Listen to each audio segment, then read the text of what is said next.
बिस्मिल्लाहिर्रहमानिर्रहीम, अस्सलाम वालेकुम। कुकिंग विद मासूम में आप सबको खुशामदीद कहती हूँ।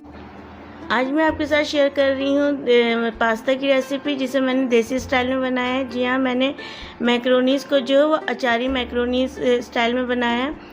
तो चलिए देखते हैं अचारी मैक्रोनीस मैंने किस तरह बनाया है। तो अचारी मैक्रोनीस के लिए मैंने सबसे पहले कश्मीरी लाल मिर्च, 2 अदर कश्मीरी लाल मिर्च और आधा अदर जो है वो लहसुन के जवे लेके मैंने इसे 3-4 घंटे के लिए पानी में भिगो दिया था और फिर इसका पेस्ट बना लिया था।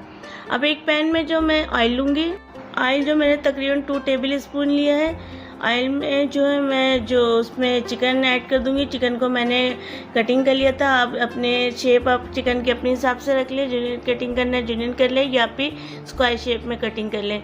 साथ में मैंने इसमें हाफ़ टी स्पून जो मस्टर्ड पेस्ट ऐड करके इससे अच्छी तरीके से चिकन को फ्राई किया था। अगर मस्टर्ड पेस्ट आपके पास नहीं है तो आप इसमें लहसुन का पेस्ट भी ऐड कर सकते हैं। अब मैं इसमें जो पेस्ट मैंने बनाया था उसके 2 टेबल स्पून भर के मैं उसे इस चिकन में ऐड कर दूंगी। मस्टर्ड पेस्ट और इस पेस्ट से जो चिकन का फ्लेवर और जो इसकी जो खुशबू है वो बहुत ही ज़बरदस्त हो जाती है। तो इसलिए इसे इसी तरह बनाइएगा जिस तरह मैंने आपको बताया है। जैसे ही चिकन अच्छी तरीके से फ्राई हो जाएगा, डन हो जाएगा, तो हम इसमें अचार मसाला ऐड कर, अचार गोश्त मसाला जो आपको कोई भी ब्रांड का आप ले सकते हो, उसे मैंने 1 टेबल स्पून भर के मैंने वो अचार गोश्त मसाला जो वो मैंने ऐड किया है और इसे भी अच्छी तरीके से चिकन में मिक्स कर लेंगे। अब इसमें टमाटर प्यूरी ऐड करेंगे। टमाटर प्यूरी जो मैंने 3 अदर टमाटर को लेके उसे अच्छी से बॉईल कर लिया था। बॉईल करके उसकी स्किन को रिमूव कर दिया था और फिर इसे छन्नी में डाल के उसके सीड को भी रिमूव कर दिया था और इस तरह टमाटर पेस्ट तैयार कर लिया था। जैसे ही टमाटर पेस्ट भुना लिया तो मैंने इसमें शिमला मिर्च ऐड किया था 3 अदर के करीब।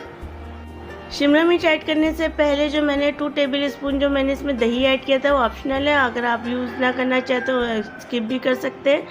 और शिमला मिर्च आप अपनी मर्ज़ी से कटिंग कर लीजिएगा। मैंने चिकन की कटिंग थी उसी हिसाब से मैंने जो शिमला मिर्च की कटिंग की थी।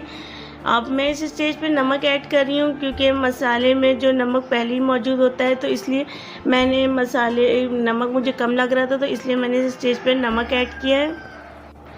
अच्छी तरीके से मसाले को मिक्स करने के बाद शिमला मिर्च में हम इसमें मैक्रोनीस भी ऐड कर देंगे और इस मैक्रोनीस ऐड करने के बाद 5 मिनट के लिए मैं इसे कवर कर दूंगी। 5 मिनट कवर करने के बाद जब मैंने इसे कवर इसकी हटाया था तो मेरा जो ये पास्ता ये बिल्कुल रेडी हो चुका था, अचारी पास्ता। तो इस तरीके से मैंने अचारी पास्ता रेडी कर लिया था। अगर आप मेरे चैनल पे न्यू और अब तक आपने मेरे चैनल को सब्सक्राइब नहीं किया तो रेड बटन पे क्लिक करके मेरे चैनल को सब्सक्राइब करें और साथ में बेल आइकन पे भी क्लिक करें ताकि मेरे नए आने वाली वीडियो का नोटिफिकेशन मिल सके। डिश आउट करने के बाद मैं इसमें 1 अदर नींबू लूँगी और उसे अच्छी तरीके से मैंने नरम कर लिया ताकि इसका रस अच्छी तरीके से निकल सके। अब इसे कट करने के बाद हाफ नींबू को मैंने जो सर्व करते वक्त मैंने इस पर स्प्रिंकल कर दिया था हाफ नींबू को, और हाफ नींबू मैंने इसके पास्ते के साथ सर्व किया था ताकि जो जितना खट्टा पसंद करते वो अपने हिसाब से ले सके। तो इस तरह हमारी डिश तैयार है। तो मुझे उम्मीद है आपको रेसिपी पसंद आई होगी, आप इसे ज़रूर ट्राई करेंगे। तो मुझे कमेंट्स में ज़रूर बताया करें कि आपको मेरी रेसिपी कैसी लगी। इससे मुझे जो बहुत हौसला मिलता है। और जो लोग मेरी वीडियो को देखते हैं और सब्सक्राइब नहीं करते तो प्लीज़ मेरी चैनल को सब्सक्राइब करें और मुझे इजाज़त दें। अल्लाह हाफिज़।